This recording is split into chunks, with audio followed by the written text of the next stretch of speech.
जय श्री राम, जय भारत, जय गौ माता। मित्रों, काफ़ी अरसे बाद में आपके समक्ष आने का मौका मिला है।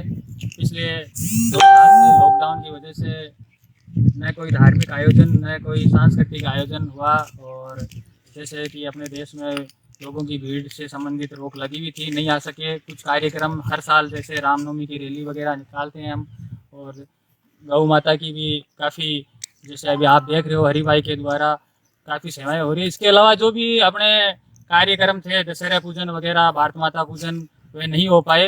लेकिन आज हमें सौभाग्य से एक मौका मिला है फिर से धर्म की स्थापना के लिए एक कदम बढ़ाने के लिए, जिसमें आज हम सभी यहाँ पे आपके साथ सामने मौजूद हैं। तो यहाँ पे हम आज एक अपनी जो भारतीय संस्कृति की जो शिक्षा थी, जो आज जो मैकुलम जो संस्कृति जो आज भारत के अंदर दिनों दिन बढ़ती जा रही है, अंग्रेजों ने जो यहाँ पे छोड़ के गए अपनी शिक्षा, जो कि आज भी वो हमें देश स्वतंत्र तो कर गए लेकिन हमें मानसिक रूप से गुलाम बना के रख दिया है।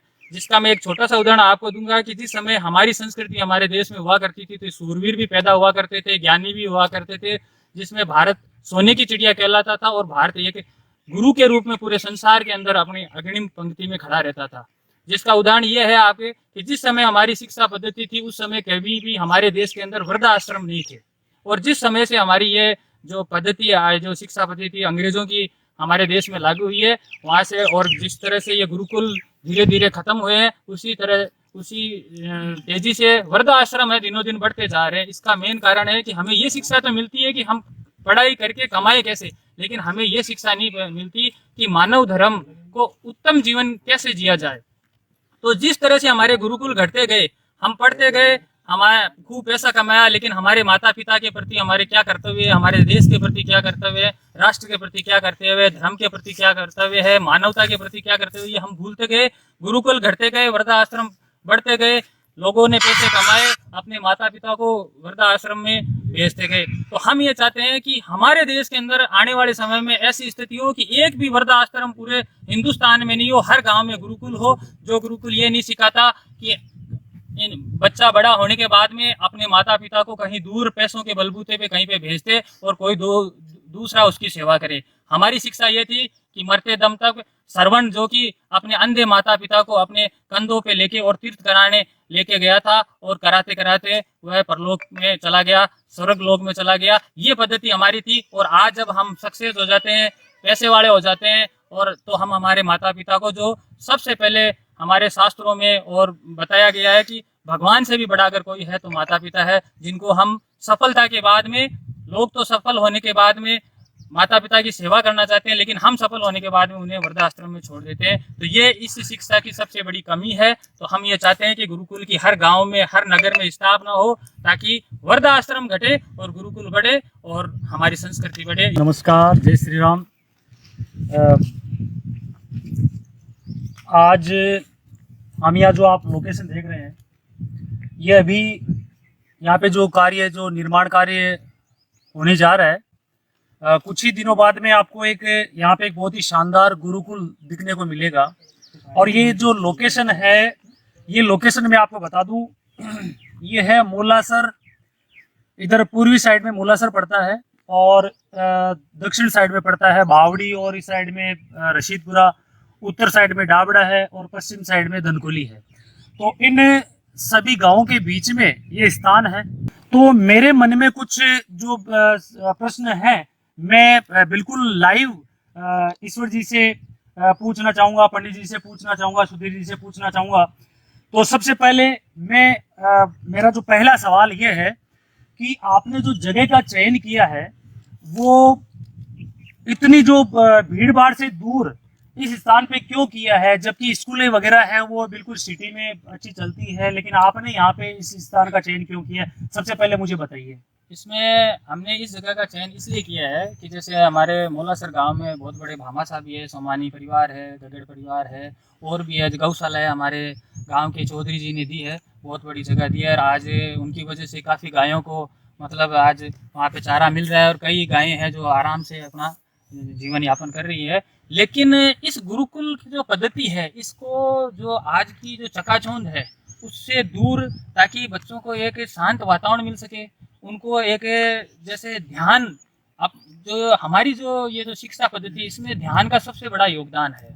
क्योंकि जब बच्चे का जो दिमाग है वो अगर वो अपने आप को ध्यान केंद्रित नहीं कर पाएगा, और जो भारी ये जो गाड़ी घोड़े हैं या जो जो गाँवों के अंदर डीजे वगैरह बजते हैं, प्रदूषण है, हो अल्लाह है, उसके अंदर अगर बच्चा एकाग्रता से पढ़ नहीं सकेगा तो वो अपनी जो इस गुरुकुल की जो महत्व है, जो इसकी जो मेन नींव है, वो अपन इसमें प्राप्त नहीं कर सके। क्योंकि हमारे जो शिक्षा पद्धति ऐसी शिक्षा पद्धति है जिसमें कि इंसान की पांचों जो कुंडलियां हैं उसको जागृत किया जा सकता सकता है। पद्धति और से। वो उसकी सबसे बड़ी है कि ध्यान और एकांत मिलना बहुत ही आवश्यक है। इससे ज़्यादा आपको पंडित जी बताएंगे। पंडित जी, आज के युग में बच्चों को संस्कार देना मतलब कितना जरूरी है, आज के इस युग को देख करके बताइए। जय श्री राम। सर्वविदित आपको भी मालूम है कि अवस्था से जो चल रहा है शिक्षा पद्धति, हाँ। उसने हमारे संस्कार को नष्ट कर दिया। पुनः उस संस्कार को पाने के लिए, बच्चों में डालने के लिए हम इस गुरुकुल की स्थापना करने जा रहे हैं। इस गुरुकुल के द्वारा हम अपने प्राचीन संस्कृति को और लेके आएंगे।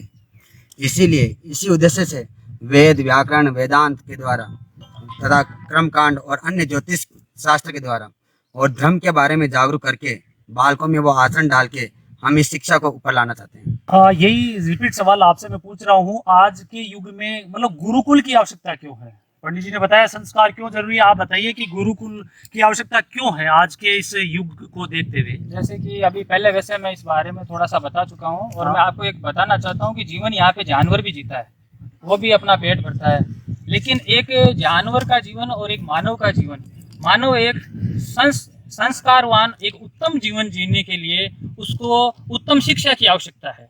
जो कि आज जो पाश्चात्य संस्कृति की जो अपन पढ़ाई जो कर रहे हैं उसके अंदर ये शिक्षा नहीं दी जाती कि उसके अंदर एक तो राष्ट्र भावना की जो है वो नहीं है, जो राष्ट्र के प्रति शिक्षा है वो नहीं प्राप्त हो सकती, अपने माता पिता के प्रति अपना क्या फर्ज है वो नहीं उसमें मिलती है, जीव जंतु कीड़ी तक है उसके प्रति जो क्या एक दया का भाव होना चाहिए वो शिक्षा अपन इस शिक्षा से नहीं मिलती। इस शिक्षा में एक तरह से अपन जो मैं कह मेरे नजरिए से एक रोबोट होता है जो जिसके अंदर जितना कुछ फीड किया जाता है और उसको जिस हिसाब से चलाया जाता है वो काम करता है। तो ये पैसे कमाने की जो मशीन है वो बन के रह गई है जो आज की जो अपनी जो शिक्षा है।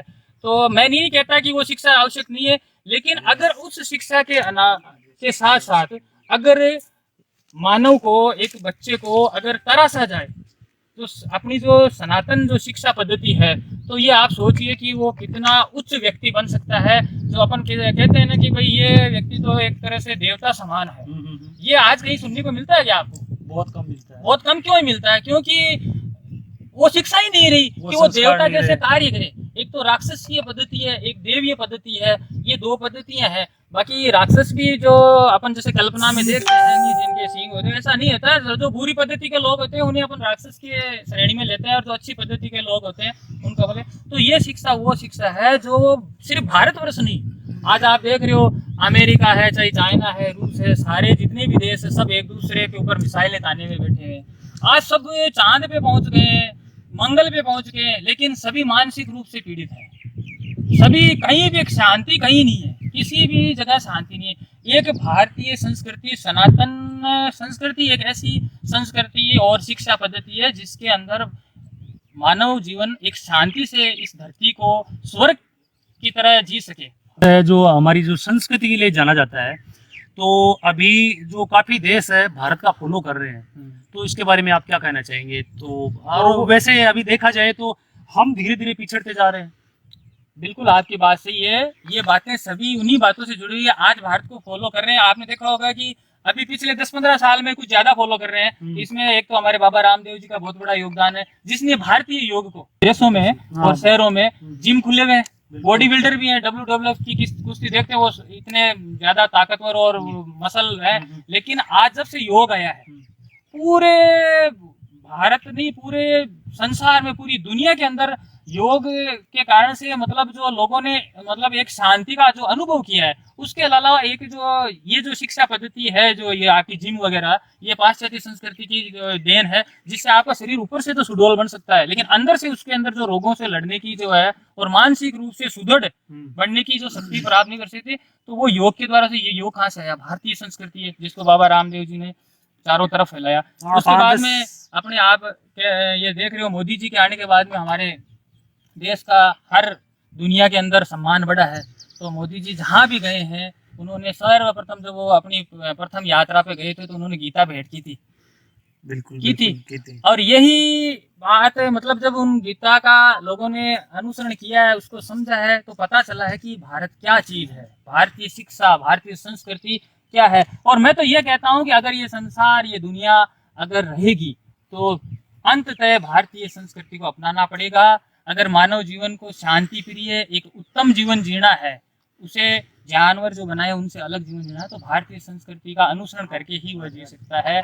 आज अपनी संस्कृति है, इसके अंदर बताया जाता है कि सुबह 4 बजे अपन को उठना चाहिए, अपन को 4 बजे उठना चाहिए। और जो गुरुकुल के जो नियम अभी मैंने पत्राचार में पढ़ा था अभी, तो 4 बजे से लेकर शाम को 10 बजे तक की, रात्रिकालीन 10 बजे तक की जो दिनचर्या है, उसके अंदर एक नियमित अनुशासित जो जीवन जीने की पद्धति है। सुबह उठना, किस समय स्नान करना, किस समय भोजन करना, किस समय व्यायाम करना, किस समय शिक्षा प्राप्त करना, और किस समय धर्म, देश, राष्ट्र की शिक्षा का भी अलग से एक समय होता है जिसके बारे में दिया जाता है, जो एक मानव के लिए है, एक जानवर के लिए लागू नहीं है। उसका काम इतना ही है, खाया पिया सोया, बस इतना ही है। एक मानव के लिए ये चीज़ें बड़ी आवश्यकता है। तो ये कह सकते हैं कि ये एक संस्कृत विद्यालय होगा, संस्कृत पे विशेष जो फोकस रहेगा। बिल्कुल। और बच्चों में जो संस्कार हैं वो दिए जाएंगे, अच्छे अच्छे संस्कार दिए जाएंगे। और अभी इस समय में जो हम देख सकते हैं कि बच्चों में जो संस्कार नाम की कोई चीज़ रही नहीं है, और धीरे धीरे इसका मतलब ह्रास होता जा रहा है। बिल्कुल सही कह रहे हैं? बिल्कुल, बस यही हमारी जो बिल्कुल। और मैं आगे पूछना चाहूँगा कि ये जो गुरुकुल जो शिक्षा पद्धति है, ये एक स्कूल कह सकते हैं। इससे पहले मैं दर्शकों से निवेदन करना चाहूँगा कि दर्शकों इसको ज़्यादा से ज़्यादा शेयर करें, और आप ये बताएं कि हमारे मूलासर के पास में, ये शायद मूलासर में ही पड़ता है, मूलासर में ही है। वैसे मूलासर, बावड़ी, डाबड़ा, धनकोली के बीच में ये जगह पड़ती है। इस जगह के बारे में भी बताएंगे। तो मैं ये कहना चाहता हूँ कि आप ज़्यादा से ज़्यादा शेयर करें और बताएं लोगों को कि अपने मूलासर के पास में गुरुकुल, यूँ कह सकते हैं कि संस्कृत विद्यालय जो यहाँ पे खुलने वाला है, और जल्द ही इसकी ओपनिंग होगी, और ये जो निर्माण कार्य है जल्द ही स्टार्ट होने वाला है। तो आप ज़्यादा से ज़्यादा शेयर करें। तो ईश्वर सिंह जी, मैं आपसे अगला सवाल ये है मेरा कि यहाँ जो शिक्षा दी जाएगी वो किसी विशेष जाति को दी जाएगी, या फिर क्या सिस्टम रहेगा आपका? नहीं, ये हमारे जबकि मैं टोकना चाहूँगा, जबकि ऐसा देखने में आता है कि संस्कृत विद्यालय नाम से ऐसा होता है कि केवल ब्राह्मण के बच्चों को शिक्षा दी जाएगी, या सभी बच्चों को दी जाएगी, क्या सिस्टम रहेगा बताइए? नहीं, ये हमारे चाहे पूर्वजों की कहीं बीच में आप त्रुटि मानो, या कहीं हम पाश्चात्य संस्कृति की तरफ चले गए और हमारी संस्कृति को हम ठीक से पहचान नहीं पाए, तो काफ़ी लोगों ने इस चीज़ का, हमारे जो दूसरे जो हमारे धर्म के विरोधी हैं, उन्होंने भी काफ़ी जहर फैलाने की कोशिश की। इसके आपने बहुत अच्छा सवाल किया, मैं अपने विचार इसमें रखना चाहूँगा। सनातन धर्म कभी ऊंच नीच भेदभाव नहीं सिखाता है। हमारे 4 वर्ण हुआ करते थे, उस वर्ण की व्यवस्था के अनुसार हमें जातियां बांटी गई थी, और जिस तरह का कार्य था उसी हिसाब से था। ये जो गुरुकुल है ये सभी जातियों के लिए, इसमें चाहे वह किसी भी जाति, हालांकि मैं तो ये भी नहीं कहूँगा कि SC ST OBC जनरल, मैं ये नहीं कहना चाहता। ये ठीक है, हमारे जो कानून में एक कैटेगरी दी गई है, लेकिन हमारे लिए सब समान है। हमारे जो दलित भाई हैं वो पिछड़े हुए थे, वे गरीब थे, इसलिए उन्हें ये जो कोटा दिया हुआ है। लेकिन मैं तो ये कहता हूँ उन्हें SC ST के नाम से नहीं, उनका कोटा रहना चाहिए, ताकि वो ऊपर आए और वो थोड़ी उनका भी जीवन है अच्छा हो, और वो अपने देश हित में और राष्ट्र हित में और धर्म हित में उनका योगदान हो। लेकिन उनको अलग से टोकना मेरे हिसाब से ये नहीं है। वो और हम में कोई फ़र्क नहीं है। और मैं तो यहाँ तक कहूँगा कि इसके अंदर सभी धर्म के लोग आ सकते हैं, सिर्फ जाति के नहीं, सनातन धर्म नहीं, इसमें चाहे वो ईसाई है, चाहे वो मुसलमान है, चाहे वो हिंदू है, चाहे वो सिख है, सभी आते। क्योंकि मेन चीज़ क्या है कि सनातन धर्म के अंदर वो शिक्षा है कि एक मानव को अच्छा जीवन कैसे जिया जाए, वसुदेव कुटुंबकम, पूरे संसार को एक परिवार कैसे माना जाए, जहाँ पे कहीं द्वेष न हो, लड़ाई झगड़ा की, ईर्ष्या की कोई भावना नहीं, पूरे संसार में यहाँ तक कि जीव जंतु को दया की नज़र से देखे, पूरे संसार को एक अपने परिवार की तरह देखे। ये हमारे गुरुकुल की शिक्षा हुआ करती थी। और हम ये चाहते हैं कि हर देश के अंदर, हर गांव के अंदर ये पद्धति हो, ताकि सब में भाईचारा बना रहे। ये एक अच्छा जीवन जीने की पद्धति है, कोई धर्म के लिए नहीं है कि भाई ये धर्म या जाति विशेष के लिए, इसमें सभी जाति के, सभी धर्म के लोग शिक्षा ले सकते हैं। क्या शानदार बात कही आपने। चाहे वो राजपूत हो, ब्राह्मण हो, जाट हो, मेघवाल हो, नायक हो, कोई भी जाति हो, यहाँ आकर के शिक्षा ग्रहण कर सकता है, वो संस्कृत पढ़ सकता है। एक विशेष जो पॉइंट है यहाँ पे आपको बताना चाहता हूँ, यहाँ पर जो जमीन डोनेट की गई है, सही कहा मैंने? जी जी। तो दान करता कौन है, क्या नाम है? श्री राम करण जी चाहर। श्री राम करण जी चाहर। करण जी चाहर का जो मकान है आप दिखा सकते हैं, बिल्कुल वो करण जी चाहर का मकान है। तो इन्होंने यहाँ पर जो जमीन दान की है उसके बारे में थोड़ा सा बताएं, उनका नाम वगैरह। ये श्री रामकरण जी चाहर जो बावड़ी के निवासी हैं, और इन्होंने अपने पिता श्री कालूराम जी चाहर की स्मृति में 1 बीघा जमीन गुरुकुल के निमित्त में 1 बीघा जमीन उन्होंने दान किया है। और इस गुरुकुल के लिए ही वो अपनी तरफ से हर प्रयासरत हैं। और उन्हीं के सुपुत्र से अपन बात करते हैं, मुकेश कुमार जी। हाँ जी, ये ज़मीन मैंने अपने दादाजी की स्मृति में दी थी, और मैं ये चाह रहा था कि उनका भी नाम चले और बच्चों को अच्छी शिक्षा मिले। तो अब मैं सुनील जी पूनिया, आप मतलब इस ये जो गुरुकुल पद्धति है उसको कैसे देखते हैं? मतलब क्या इसकी जो आवश्यकता क्यों है? गुरुकुल एक ऐसा विद्यालय होगा जिसमें हम घर वालों से दूर रहकर गुरु के सानिध्य में संस्कारों के साथ में अपने देश धर्म के लिए अच्छी चीज़ें बताएंगे। क्योंकि यहाँ तो वसुदेव कुटुंबकम की भावना है, सर्व सुखिनः भवन्तु, जो चीज़ें बताई जाएगी ऐसे विषयों पर यहाँ जोर दिया जाएगा। उसके साथ में बच्चों को जो आर्थिक रूप से जो कमज़ोर होंगे उनके वैसे गुरुकुल के नियमों के आधार पे उनको रखा जाएगा। यहाँ खाना पीना सब गुरुकुल की तरफ से ही रहेगा। रहना गुरुकुल की दिनचर्या आपको कमेंट बॉक्स में बता दी जाएगी। तो ये सोचता हूँ इन्होंने बहुत ही बड़ा दान दिया है, क्योंकि एक किसान के लिए ज़मीन से बढ़कर कुछ नहीं होता है। किसान ज़मीन के लिए हमारे देश में बहुत क्रांतियाँ लड़ी है, बहुत बलिदान दिए हुए हैं। हमारे पास में डाबड़ा गांव है जहाँ पे बहुत सालों पहले एक किसान आंदोलन हुआ था, जिसमें काफ़ी किसानों की वहाँ पे शहीद भी हो गए थे अपनी ज़मीन के लिए। तो ज़मीन का दान देना बहुत ही बड़ी बात है, इनका मैं बहुत ही धन्यवाद फिर से करता हूँ। हमारे जो गौ सेवक है हरि भाई, वो साथ में है हमारे, तो उनसे भी हम पूछना चाहेंगे, उनके विचार लेना चाहेंगे। तो हरि भाई जी, देखो हमारे तो यही विचार है कि ऐसे नहीं कैमरे के सामने पास ऑप्शन नहीं छोड़ा है, क्योंकि हम बच्चों को केवल टीवी के सामने छोड़ देते हैं, या फिर हम बच्चों को ऐसी जगह ऐसी ग्रुप में डाल देते जैसे क्रिकेट हुआ। क्रिकेट के अंदर सभी बच्चे क्रिकेट खेल रहे हैं, क्योंकि सब बच्चों का अलग अलग इंटरेस्ट होता है, फिर भी सब क्रिकेट खेल रहे हैं, सब फिल्में देख रहे हैं। तो जो चीज़ करेंगे वही तो सीखेंगे बच्चे। जब वहाँ देख रहा है कि सलमान खान ऐसी एक्टिविटी कर रहा है, तो बच्चा क्या करेगा? वही एक्टिविटी करेगा। चाहे आप किसी भी हीरो को ले लो, कोई सलमान खान के ऊपर प्रॉपर नहीं है, पर जो चीज़ देखेगा वही तो करेगा। जो फैशन देखेगा वही तो फैशन वापस करेगा बच्चा। तो अगर गुरुकुल से बच्चा जुड़ता है तो जाहिर सी बात है वो संस्कारी होगा, क्योंकि यहाँ की पद्धति संस्कार से जुड़ी हुई है। तो आप सभी को सहयोग करना चाहिए ऐसी संस्था के अंदर। और सुधीर जी है इस संस्था के संचालक, तो आप उनके नंबर हम आपको सुधीर जी के मुंह से ही सुना देते हैं। आप उनके साथ वापस कांटेक्ट कर सकते हो, क्योंकि वीडियो काफ़ी लंबा हो गया है। ज़्यादा लंबा वीडियो कम लोग देखते हैं, पर आपको वीडियो देखना भी है और शेयर भी करना है। धन्यवाद। सुधीर जी, आप अपने मोबाइल नंबर बता दीजिए। जय श्री राम। 9610942225। एक बार और बता दीजिए। 96 109 4 222